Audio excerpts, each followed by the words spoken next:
Selamat malam. Malam ini, ekonomi Indonesia sedang menahan napas. Lihat angka di layar monitor itu. Dolar Amerika semakin liar, merangkak naik. Dan kini, ia berdiri tepat di depan pintu gerbang angka keramat, Rp17.000. Ia belum jebol sepenuhnya. Tapi posisinya sudah nyaris tembus. Tinggal satu sentilan kecil, tinggal satu sentimen negatif lagi, maka benteng psikologis 17.000 itu akan runtuh. Dan jika itu terjadi, kita memasuki wilayah ketidakpastian yang gelap. Kepanikan mulai terasa. Importir mulai menimbun dolar karena takut besok harganya makin mahal. Ibu-ibu di pasar mulai bertanya kenapa harga tahu tempe merangkak naik. Mahasiswa yang ingin kuliah ke luar negeri mulai menghitung ulang tabungan orang tuanya. Di tengah situasi genting ini, mata publik tertuju ke satu arah, kantor Kementerian Keuangan. Publik bertanya kepada sang bendahara negara, Menteri Purbaya, apa yang terjadi? Kenapa rupiah kita dibiarkan sekarat di bibir jurang? Apakah ini murni kegagalan strategi pemerintah dalam menjaga benteng rupiah? Atau kita sedang dihajar oleh badai global yang tak terelakkan? Pada video kali ini, Istabi akan mengajak Anda membedah detik-detik kritis ini. Kita tidak akan bicara jargon rumit. Kita akan bicara tentang nasib dompet Anda jika angka 17.000 itu benar-benar tertembus besok pagi. Sebelum kita menyalahkan Menteri Dalam Negeri, kita harus melihat ke langit. Ada badai besar di sana. Dunia keuangan menyebutnya fenomena The Wrecking Ball atau bola penghancur dolar. Saat ini, dolar Amerika sedang kuat-kuatnya. Ia tidak hanya memukul rupiah, tapi juga menendang yen Jepang, euro, dan yuan China. Kenapa dolar mengamuk? Karena di Amerika sana, suku bunga masih ditahan sangat tinggi. Ekonomi Amerika di bawah kebijakan proteksionisme Presiden Trump yang baru justru memanas. Trump memotong pajak di sana, membuat investor global berpikir, ngapain taruh uang di negara berkembang yang beresiko? Mending bawa pulang dolar ke Amerika. Bunganya tinggi, negaranya adidaya. Akibatnya, terjadi kekeringan dolar di pasar global. Rupiah kita yang nyaris sentuh 17.000 ini adalah korban dari arus balik modal, capital outflow yang dahsyat tersebut. Jadi, secara teknis, Menteri Purbaya sedang melawan ombak tsunami dengan karung pasir. Tapi pertanyaannya, apakah karung pasirnya cukup kuat? Inilah bagian yang pahit.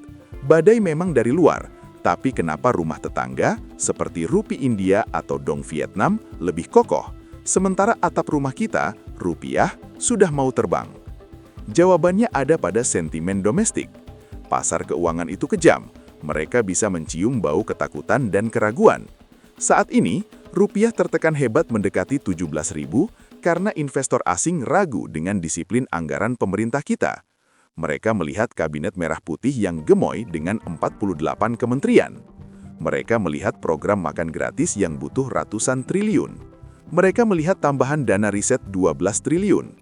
Semua itu butuh uang, dan jika pendapatan pajak tidak naik, maka solusinya adalah utang.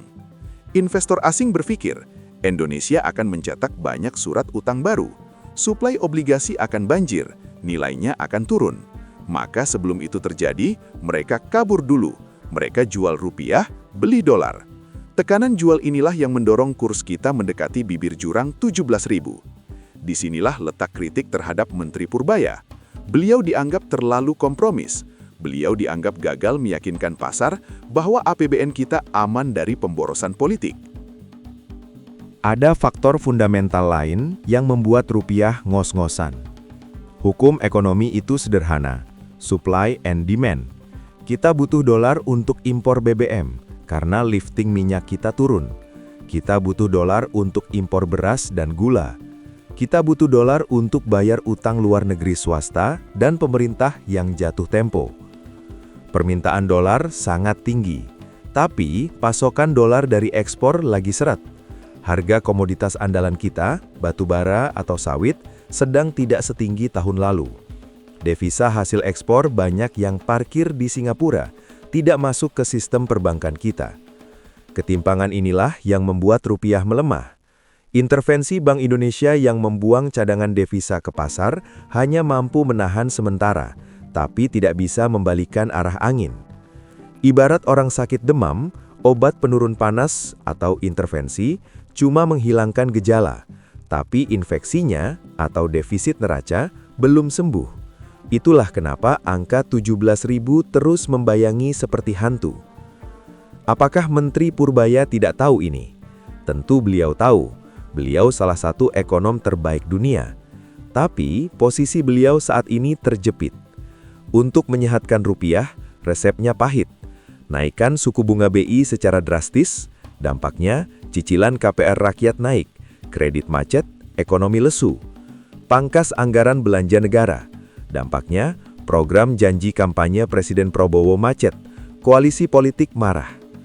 Menteri Purbaya sepertinya memilih jalan tengah, menjaga pertumbuhan ekonomi tetap jalan sambil membiarkan rupiah melemah secara bertahap, asal tidak crash.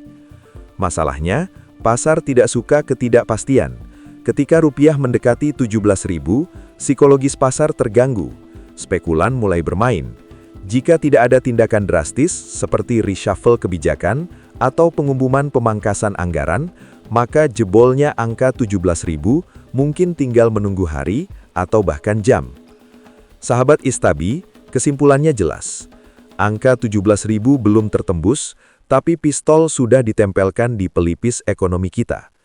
Kondisi hampir tembus ini justru fase yang paling menyiksa. Ini adalah fase war of nerves atau perang urat saraf. Pengusaha takut ambil keputusan, investor wait and see. Kita berharap Menteri Purbaya dan tim ekonomi Presiden Prabowo punya kartu as yang belum dikeluarkan.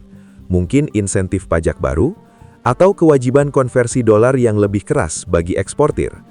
Karena jika tidak, jika benteng 17.000 itu jebol besok, maka harga gorengan di pinggir jalan sampai harga gadget di mall akan mencari keseimbangan baru yang lebih mahal. Saya Istabi, kencangkan ikat pinggang dan mari berdoa badai ini tidak menghancurkan atap rumah kita. Salam akal sehat.